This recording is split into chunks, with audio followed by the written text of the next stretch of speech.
Welcome everybody. Welcome to another exciting episode of Bo Pete Talk. My name is Robert and with me is Waiter.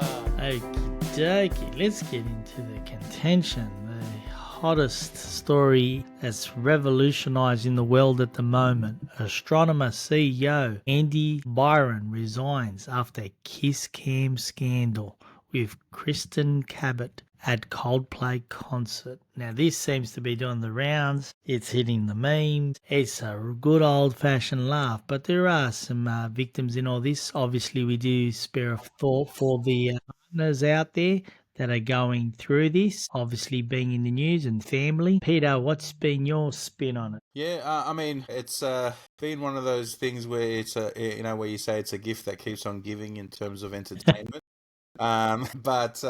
Yeah, look, it is sad for the families. Seeing something like that means there's families that are being broken apart or torn down because of that. Because based on their reactions, I would assume that their families didn't know what was going on. Yeah, I think so. It did.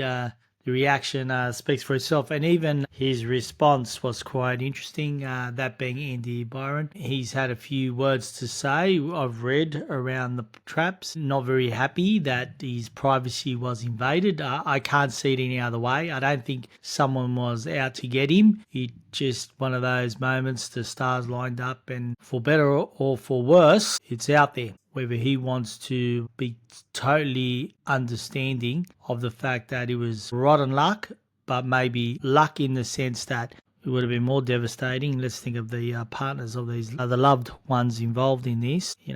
It's the worst way you could find out, of course, possible. But how do we think in terms of this? Would you rather know or not know, I guess, Peter? It's a double-edged sword.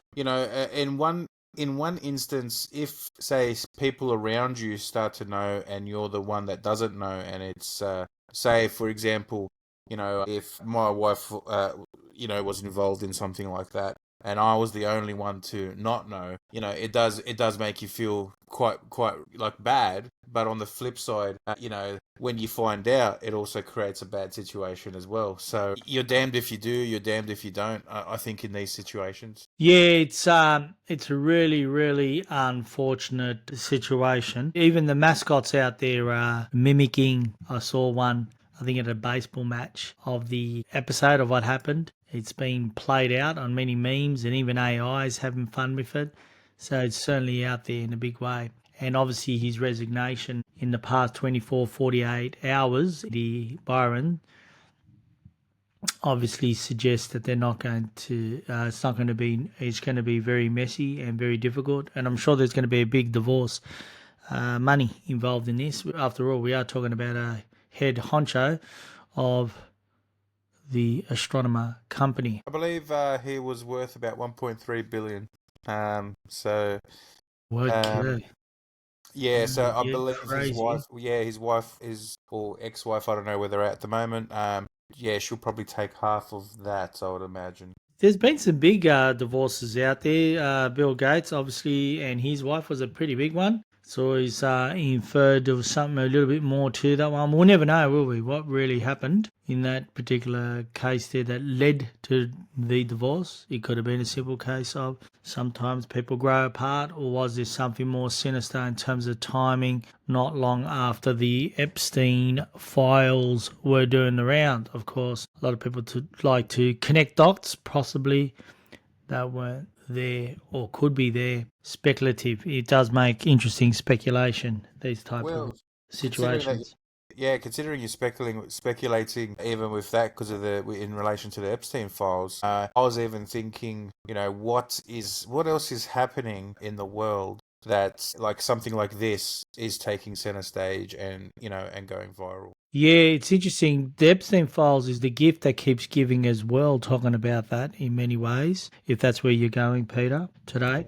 It continues to make headlines. In fact, looking at The Guardian, some might question it being not a worthy source of information. However, they're talking about Trump requesting release of the Epstein court documents, but says nothing will be enough for the troublemakers. The issue does become about the Epstein files, and this is where it has caught off. It's created a lot of animosity amongst the MAGA crowd in that The rhetoric leading up to the election was about the fact that such things as the Epstein files were going to be released, and the lack of interest or disinterest has really annoyed people in many ways. And there is that sense of a cover up in terms of what really happened. And it's a great breeding ground, or a great way to foster the conspiracy theorists out there that are going to look at this as a case to continue their speculation, given the lack of inaction, the inaction that's occurred as a result of it. And it continues to keep going that way. Well, see, for me, the way I look at it is, going into it, it's, oh yeah, we'll release it, and then once you're in, it's the whole matter of crap, the information that's in here, we really can't release it. And that's where it's at. But instead of coming clean and saying to, I guess, the people, saying, listen, this is information that at this point we cannot release, and saying it's something that we overlooked on our part when promising it, and essentially giving a heartfelt apology. It's being doubled down and misdirected away, so people try to and forget about it. Yeah, it's not going away as effectively as Trump wants. I mean, I'm looking at here from Rolling Stone, but obviously there are many other sources that are also commenting on Trump's frustrations, leading him to directly attack his very own base. And in quotations from the Rolling Stones, claiming it to be, you know what, saying that some stupid Republicans, another quote here that's been putting inverted commas, are stubbornly keeping the story alive. And I think that's kind of been said around the traps from Trump, whether directly or indirectly. And that's not going to do him any favours if that's the rhetoric that he's directing at the moment. Yeah, well, when you look at his situation anyways, he can only serve one term anyways, so I don't think he's there to please the population at this point. It's interesting, a lot of his fan base in the past, some names you might not necessarily be a fan of, but we're talking about his fan base. Looking at Candace Owens, Glenn Beck. Now, these are some hardline right-wingers, some people might claim. Obviously, we know where Elon Musk sits at the moment in terms of his dissatisfaction. I'm looking at Charlie Kirk here, and that's why I'm pausing. He is a big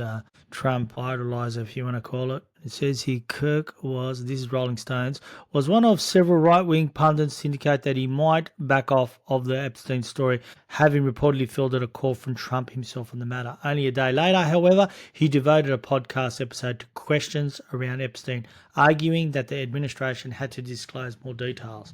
That's pretty big, that, because he is one of those. Do you know who Charlie Kirk is, Peter? Any chance? I've probably seen him and listened to his podcast, but I'm not a very names orientated person. Well, I would argue he's an ultra-conservative political activist, and he goes around particularly the university campuses, and he puts himself out there in terms of being challenged. He was a big advertiser, if you want to call it, of the whole Trump election.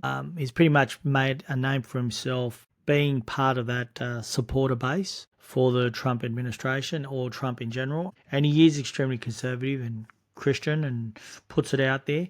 So he's a big voice out there, and he's kind of now going against him. And there's even others. I can keep throwing the names here. Tim Pool, he's another podcaster out there.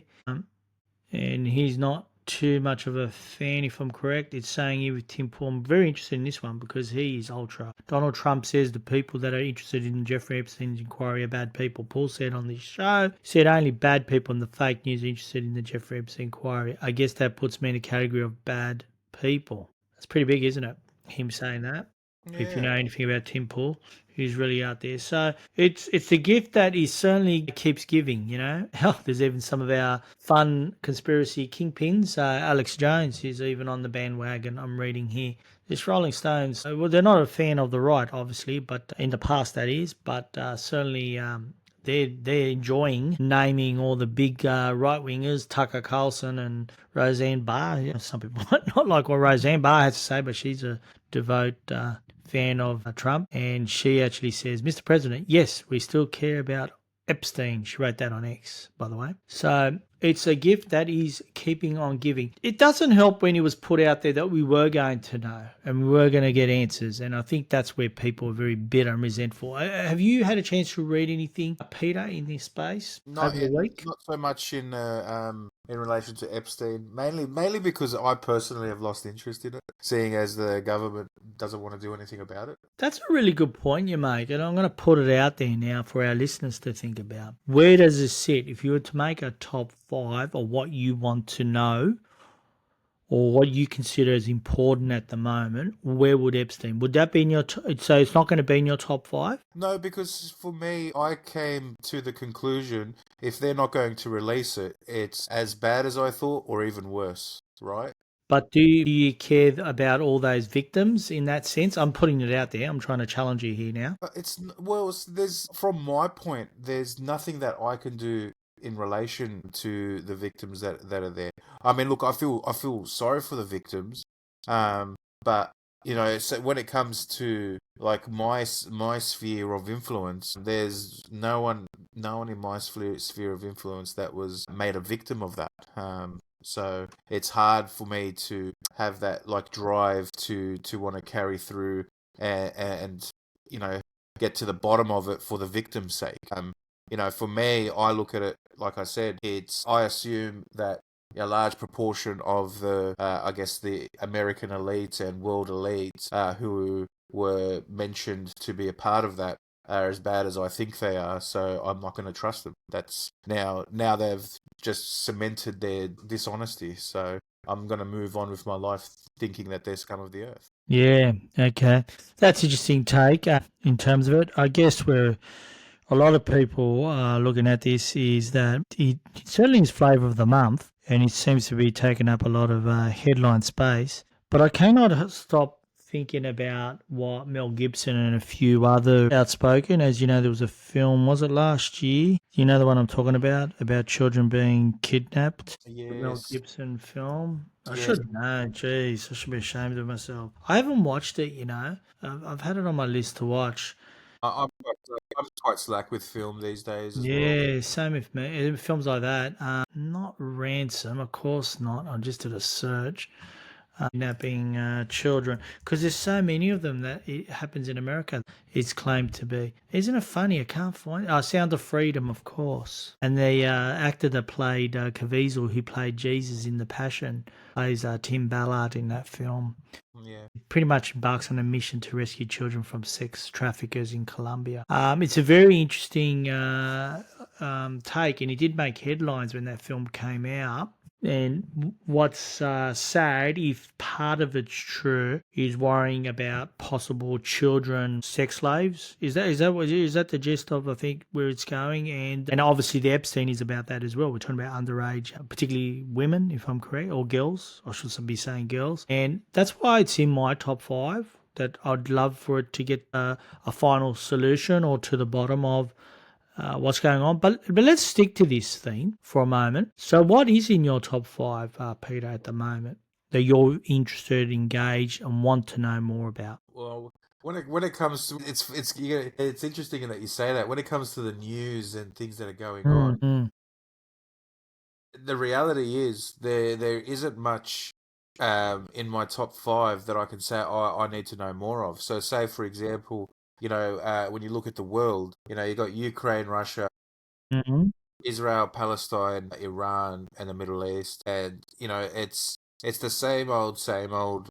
You know, pick a border, pick a reason, same dispute over 1,000 years. You know, and it will continue going. So for me, I've actually focused more on I guess more information. Like say for example into astronomy, for example, it's something that I'll just listen to when I'm trying to fall asleep or something like Yeah. that to really, you know, and things that, or even, you know, philosophy, things that I guess provide hope rather than provide fear. Yeah, okay. So that's interesting. I couldn't help thinking as you were going through that there is nothing at the moment that makes your top five In terms of anything that's really taking your interest at the moment at a high intensity of engagement, if that's the word to use at the moment.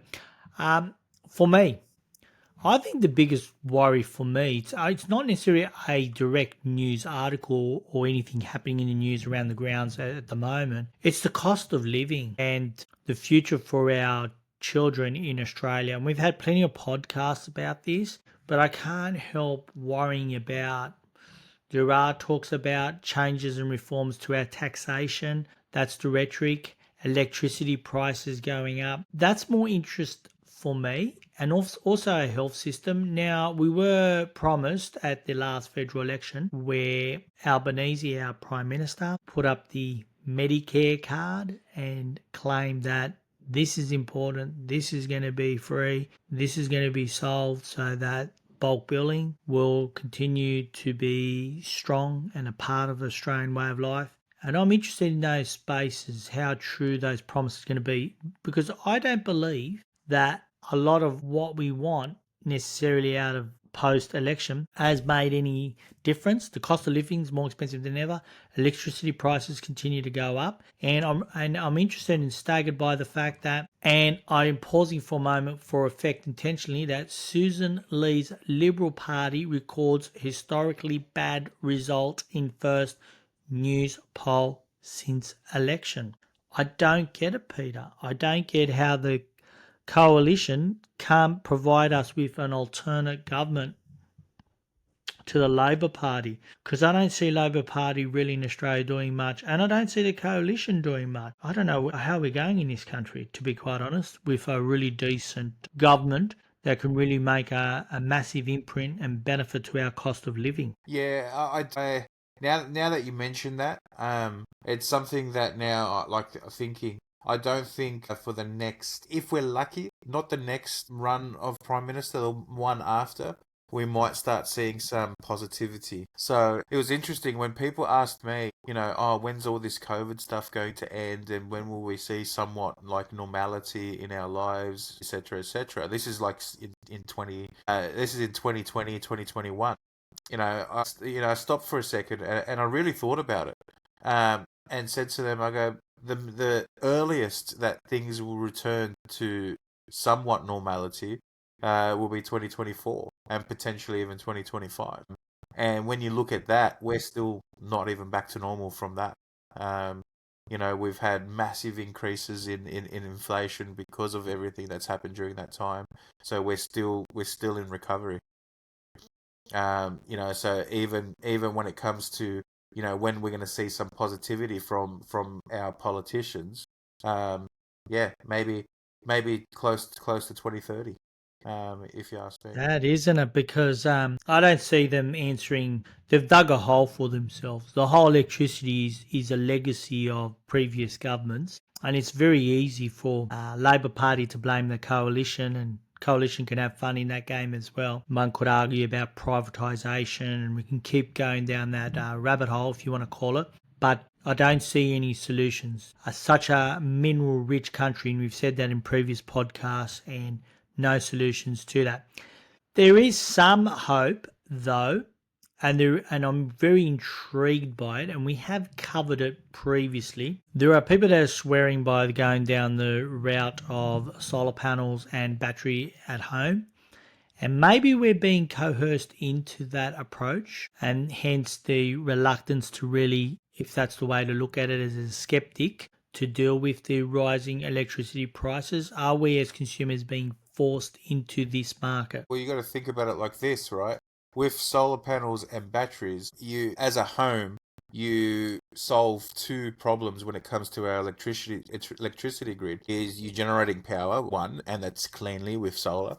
That's one. But also then, in the evenings, you're feeding the peak times with your stored battery using the virtual power plants that every battery provider kind of signs everyone up on. So you're being a fan of it, by the sounds of things. No, I'm not. I'm not a fan of it because the break. Oh, because you said virtual. I was looking forward to you explaining these virtual power plants that are going to pop up.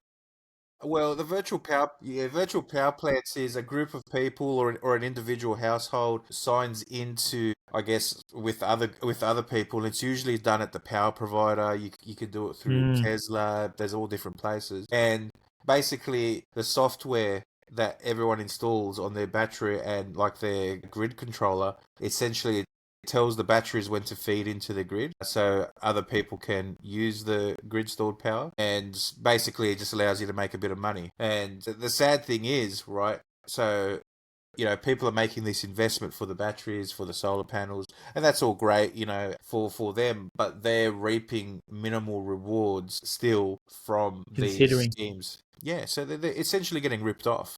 If I'm going to be charged 50 cents a kilowatt for argument's sake, Yeah. and I should be charging close to that 50 cents a kilowatt to feed in my power as well. Yeah, but that's the whole. Frustrated by it because I don't know if any economist can explain to me or anyone can explain to me what are interest rates sitting on at the moment. It's relating to this, and I'll explain to you how. What are the Um, interest rates in Australia? I'm not sure. I'm not sure what the actual interest rates are. They're Okay, like what 3-4%. yeah, 3-4%. Now 3.85%. So that means on your loan, you're going to only have 3.85% coming out as interest. What if you were to put money in the bank at the moment? What are you going to get back? Well, you'll get below that. But keep in mind though, But what? the reserve interest rate is not what represents interest rates on other loans and stuff. Yeah, I know, but we're averaging it out, aren't we, in a way, or kind of averaging it out in some form. So the point is, you're barely getting the same back when you put your money into the bank to store, if you want to call it. But then if you get a loan, you're going to pay more interest. It's not mirrored. That's the point I'm trying to say. Yeah. Is that a fair system? Well, no. If we want a central bank that's determining what interest rates are for all money being loaned, it should always be the same. So if we're putting money into the bank in savings, right, that should be considered a loan. And even if it's like a 0.5% in terms of fees, that's fine as well. But and then also when you take out a loan, they need that servicing side, but to have completely disjointed interest rates for different types of services is not right. So looking at banks, what are the top banks in the world? The top banks? Yeah. Do you know? No, I wouldn't know the top banks. JP Morgan, Bank of America, Agricultural Bank of China, a good example. Just going through the list intentionally for impact here. And what do we know? Number 10 on that list, the Commonwealth Bank of Australia. How the hell does a country barely of 30 million end up in the top 10 banks in They have a lot of money from from deposits. yeah, and all their fees and charges and all the rest. Are we being duped? Are we being scammed as consumers and citizens in Australia? Seriously, with that there? Or am I missing something? Am I being unkind? We need the banks, so we should be more understanding and tolerant to this fact that I just threw at you. Well, Is it a good thing?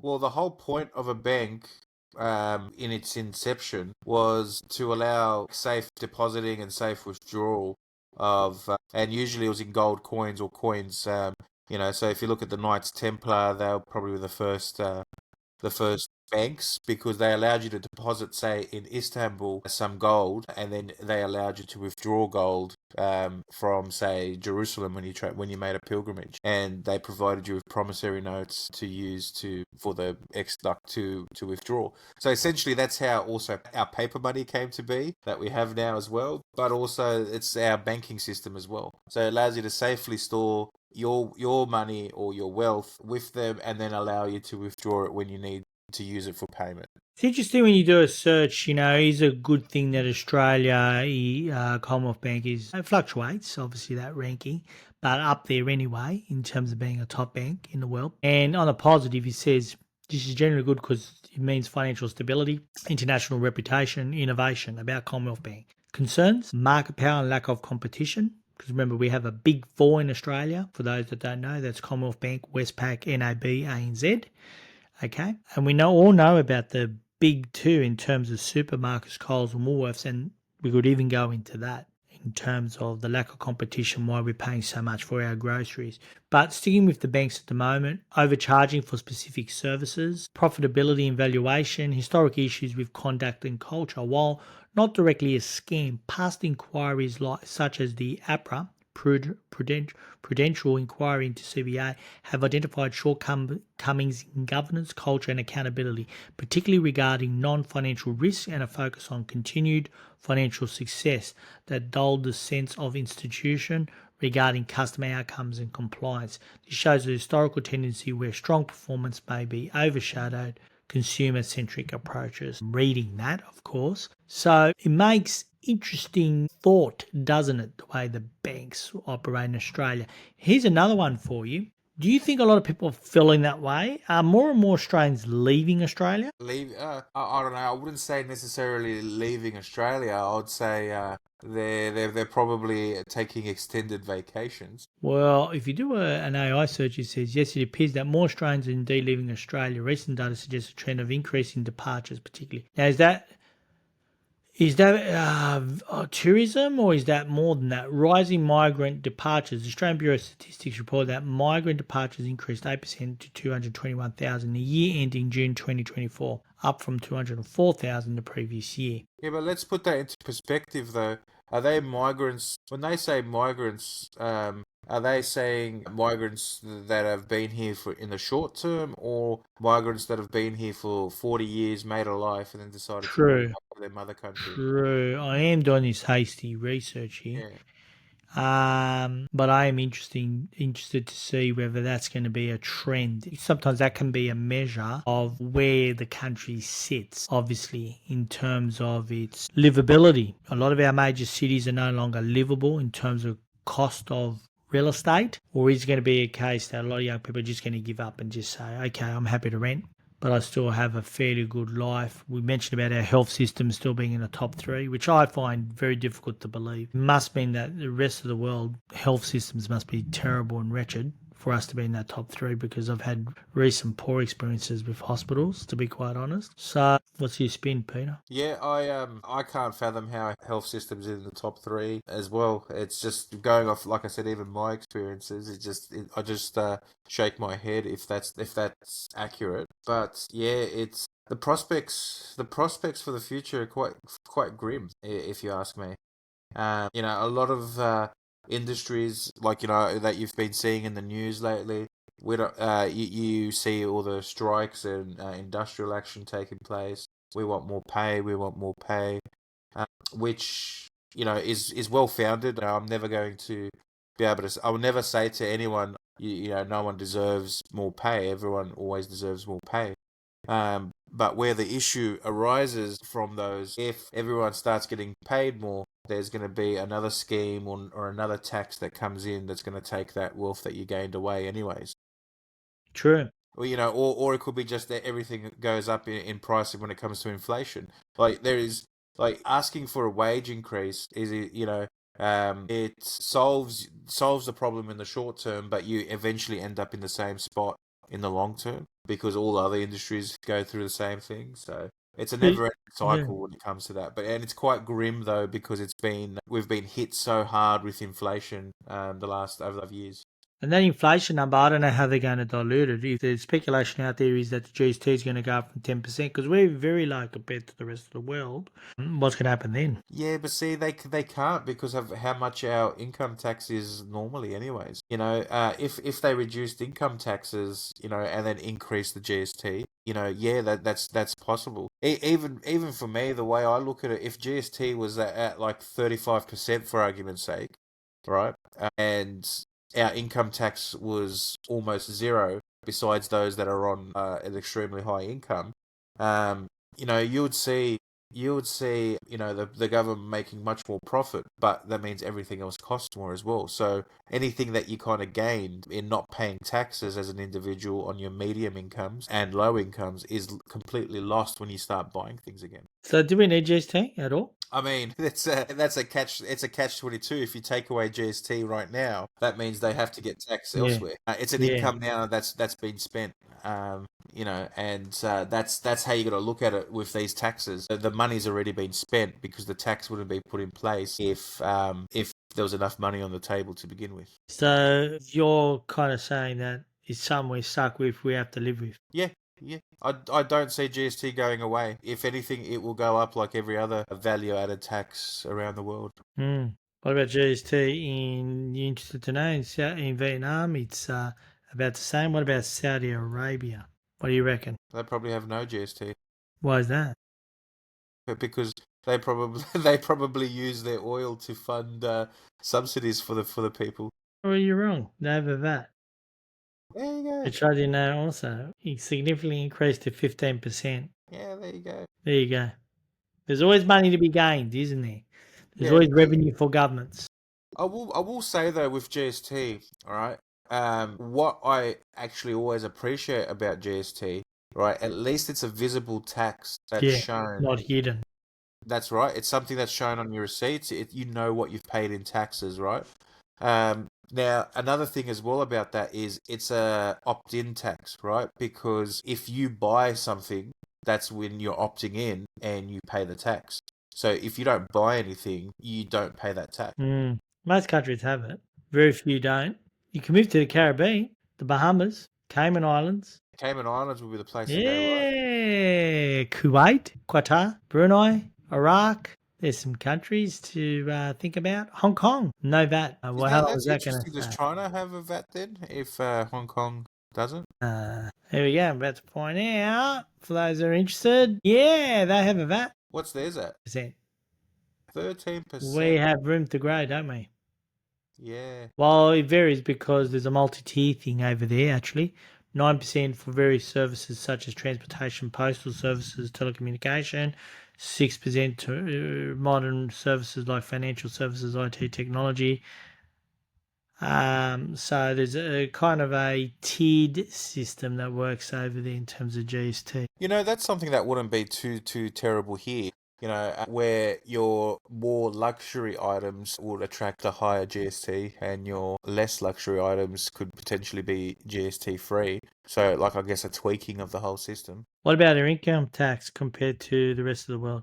What do you think? Oh, it's quite high, but nowhere near the highest. But yeah, it's quite high when you look at our top earners on 45% in every dollar. I'm just having a look here to see what's happening. It doesn't really tell me. No, the rest of the world. Come on, Google Gemini, tell me Yeah, what. but the interesting thing Yeah, about come on, that, give. I could assume with Google Gemini, it will account for the average wage of the country as Yeah, well. yeah, true, yeah. Right, so our average wage, you're only paying 30% tax, and even less, probably 20% tax.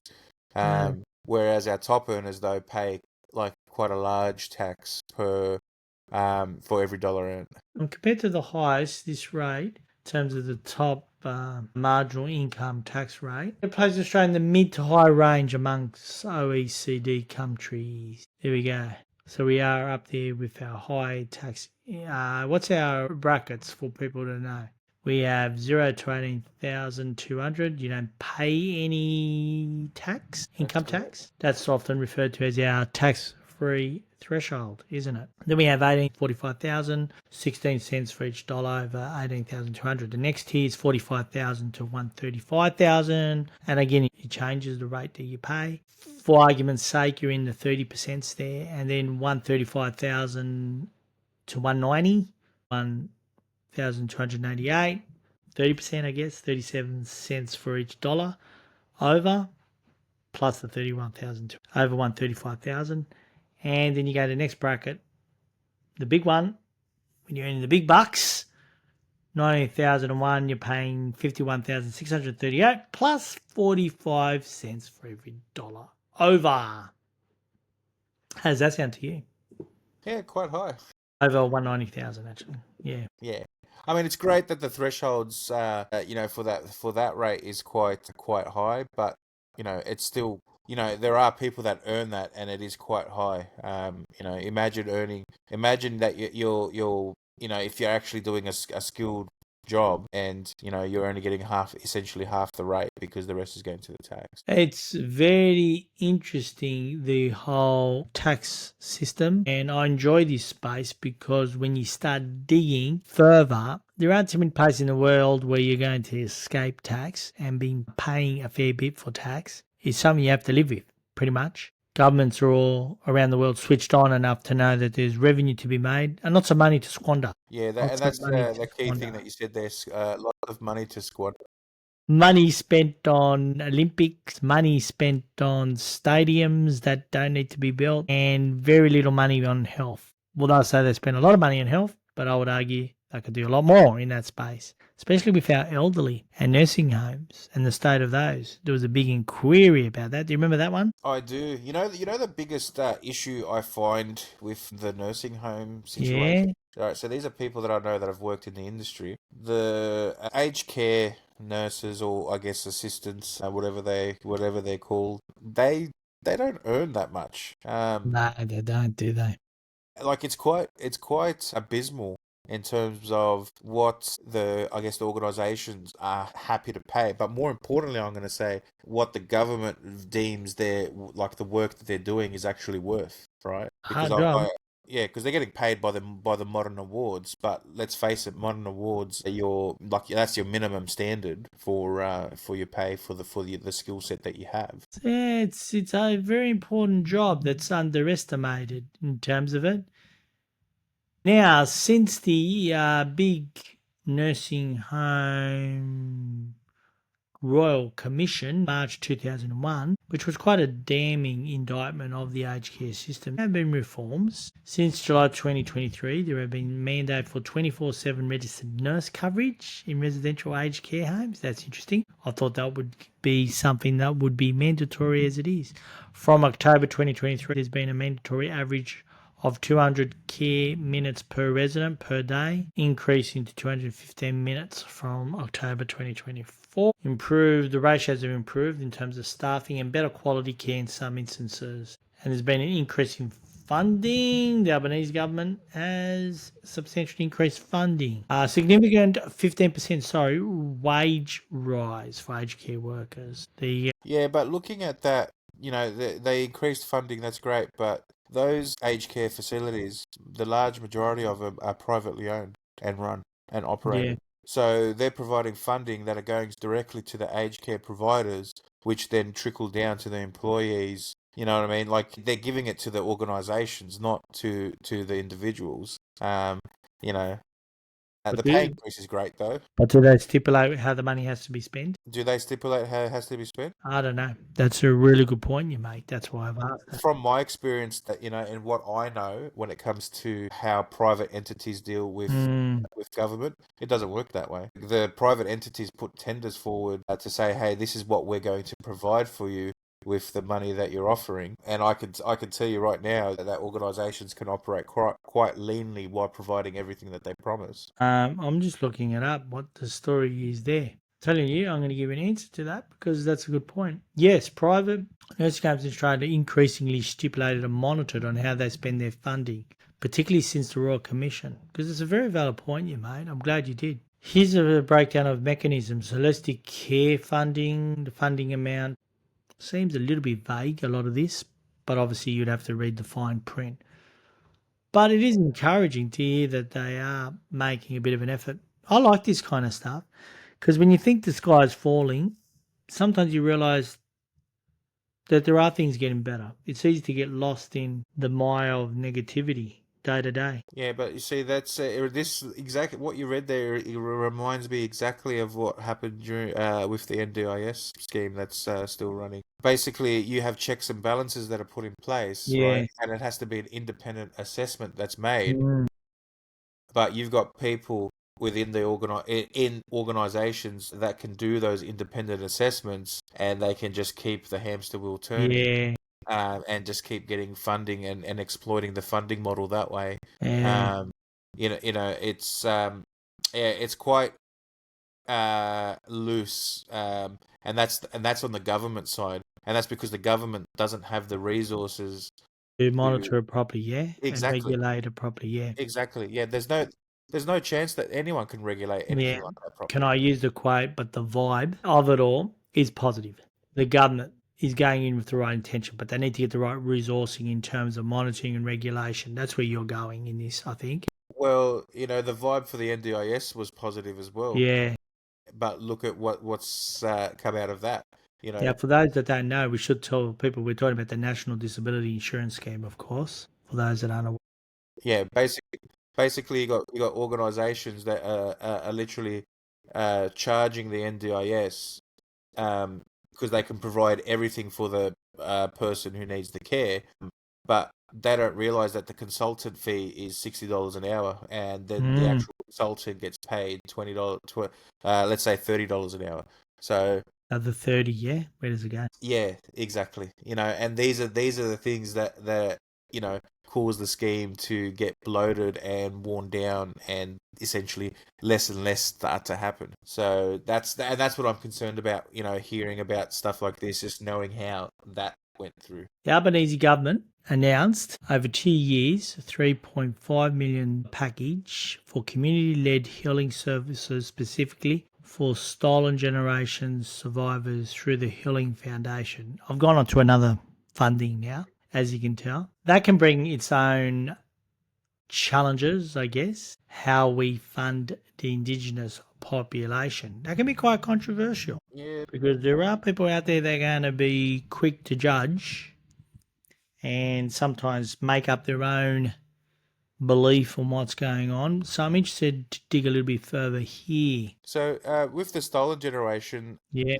that generation is between 1910 and 1970. So let's say up Mm, until the end of mm. 1970s. Where are you coming up with that? Is that definitely the case? We've got to be Yeah, careful here that we yeah, do have yeah. that. I looked that up. Cool. I got a Yeah. quick I don't want to quick get in trouble because we've got to respect yeah. I did a this. quick Google search, Yeah. and the reason why I say that, right, is because now I'm looking into the average life expectancy of Indigenous. Okay, Mm. so the average life I'm going to average it out between males and females for Indigenous populations is, let's say, 73 years old. That's a rough estimate, right? So if someone's born um, in the 70s, they're going to be anywhere from say 45 to 45 and older, right? So that's the target, I guess, population that this scheme is looking to, um, I guess, address people of that age group.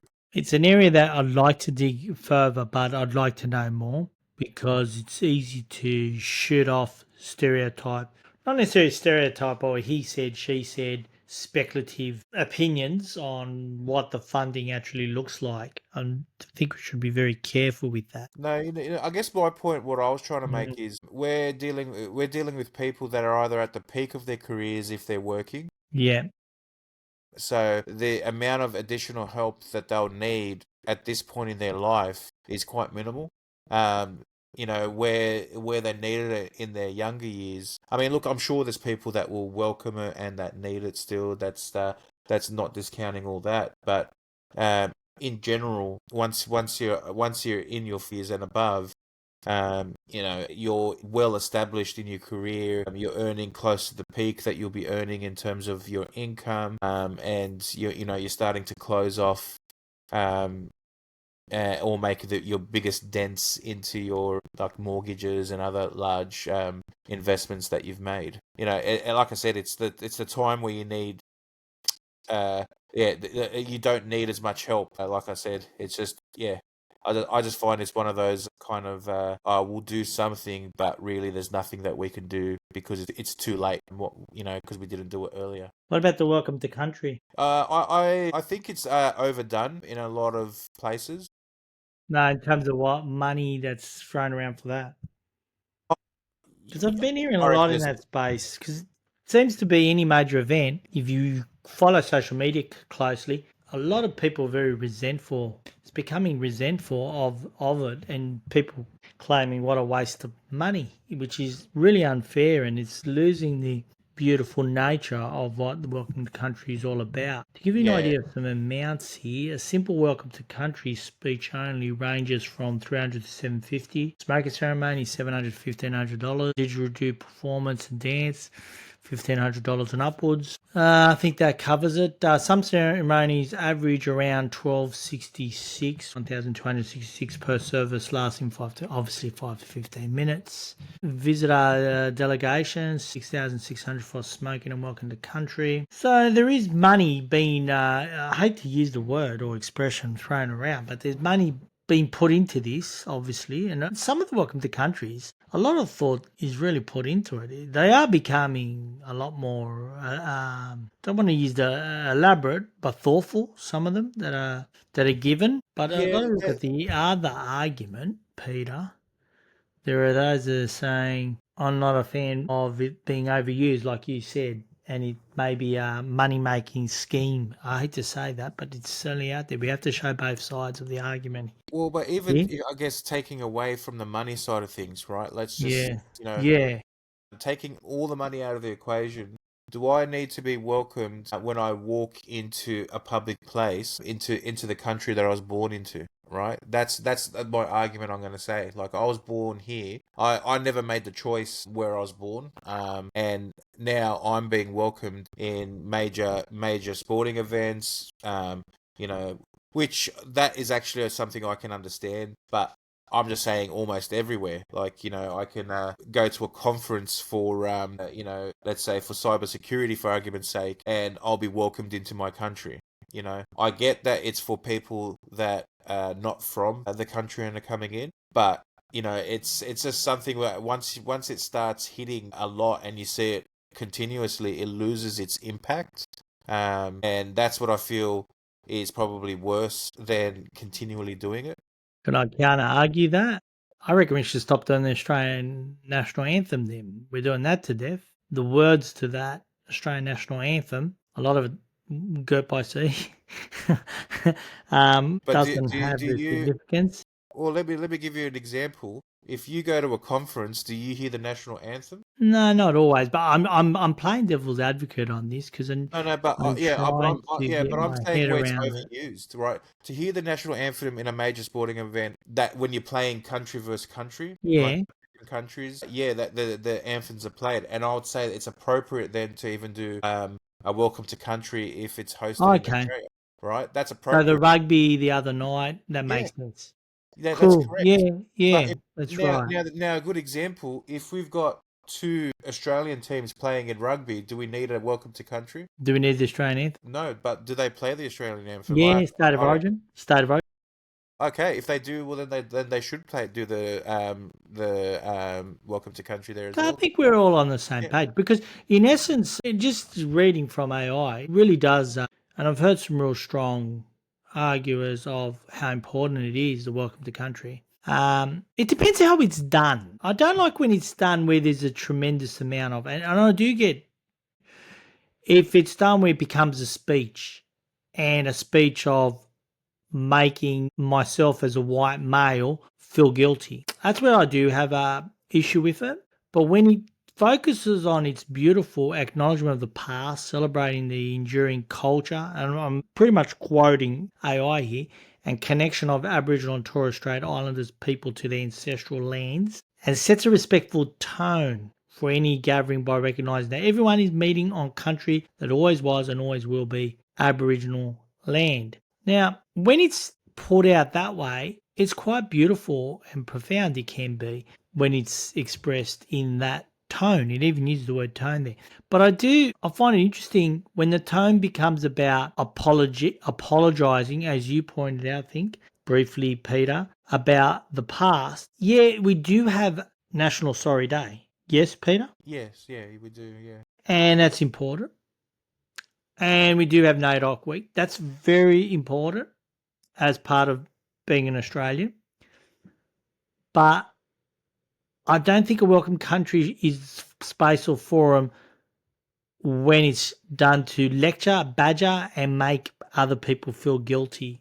I've witnessed that. I have been to a welcome to country where I thought, oh gosh, should I leave now?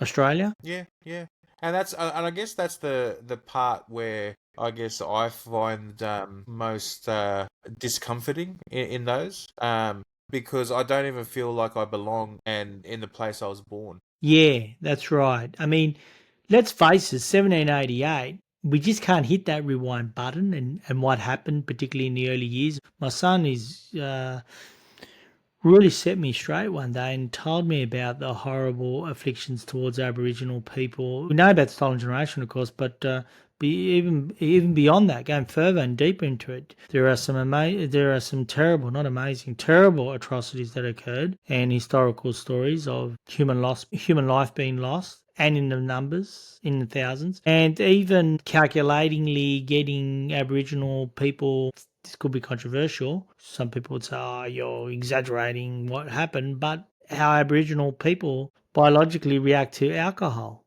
and the impacts of that. And a lot of it was known to be the case and was deliberate with the early white settlers, if you want to call them what they are at the time. So there is a lot of history there, and remember it was only over 200 years ago. It's still there in our history, whether we like it or not. And a lot of other countries have this problem. America also have this problem as a Western country. What happened with the Indians? And if you get to watch Prime Evil on Netflix, it really opens up your eyes, and it's very emotional seeing the Indians being outcast from one place to another place to another place on land that was, you can say, was theirs for thousands of years and beyond. But I don't know if the apology to or welcome to country should become a apology to country. Yeah, it's a very hard space, right?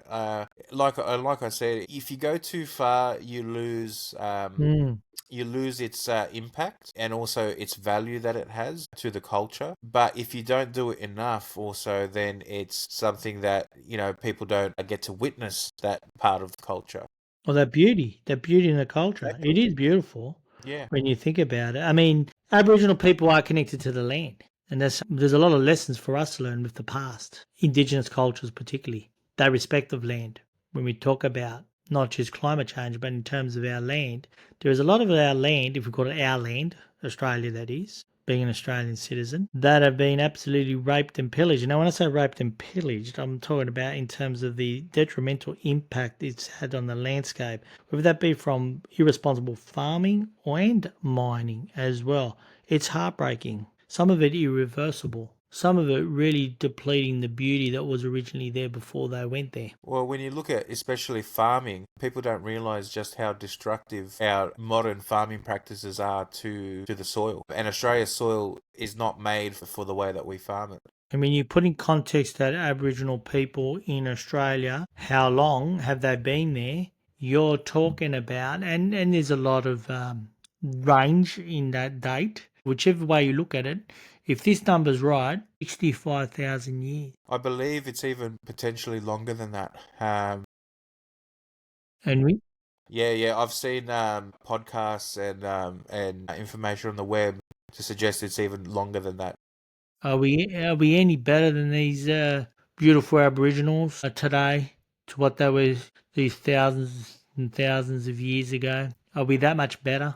We We're, we're, stress, we go to work, we're 8 all to the same. 5, 9 to 5, pay taxes, worry about bills. I always say we're all the same. When we cut ourselves, we all bleed. So Yeah, true. and we bleed blood. Like, that's red. Like, we're all the same people, and we came from the same place. If you go back either through religion or through science, we came from the same place. But it is a major fracture in the timeline, isn't it? We're talking about 65,000 years where there was this what's the word, symbiotic, or this relationship between the spiritual land, if you want to call it. And I don't want to offend anyone if I'm not explaining it properly. Obviously, there's dream time and there's a lot of other attachments to it. This connection to the land and this beautiful way of sustaining this land, sustainability. And it went on beautifully for 65,000 years. And all of a sudden, we have this fracture in the timeline now. Within such a short period of time, we've managed to almost F it up, so to speak. Like you said even earlier, we didn't just F up the I guess, nature or the land. We also wrecked the people as well. Yeah, yeah, But even if everything went peacefully, just by us arriving, and by yeah, us, I say foreigners, yes, and that's, yeah. So look, I wouldn't say I'm a foreigner, but my heritage is a foreigner, so that's why I say I'm a foreigner. yeah, of course. And yeah, just by us arriving, it's already wrecked the, I guess, the ecosystem that was developed over, tens of thousands of years. I'm going full circle on this, to be quite honest, because when I look at that number, it's in bold here. All right, it's in bold on Gemini, Google Gemini tonight. I'm using a fair bit. 65,000 years. Okay, it reflects an This is what it says here in AI. Reflects an unbroken spiritual and physical connection to country. Physical and spiritual connection to country. This makes me almost go full circle and think the acknowledgement of country is really killing me to have to sit there for 5 minutes and have to listen. Yeah, sometimes it can be come across as lecturing, as I said, and I'll be honest with you, I have thought that, and I've actually said it to you. You might remember at the start of the year, but it makes me think it's the least we can do to respect what was here before us. I guess I'll add even more on top of what you said.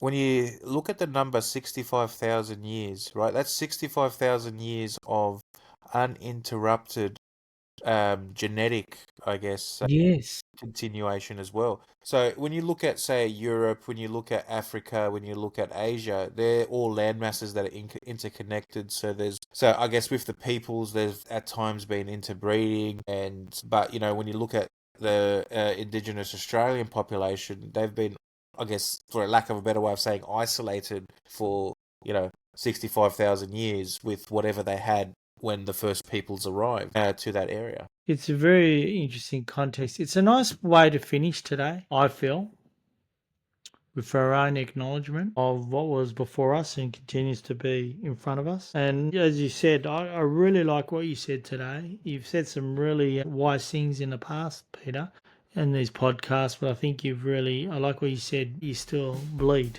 the same. That's a nice way to finish. My name is Robert, and with me is Peter.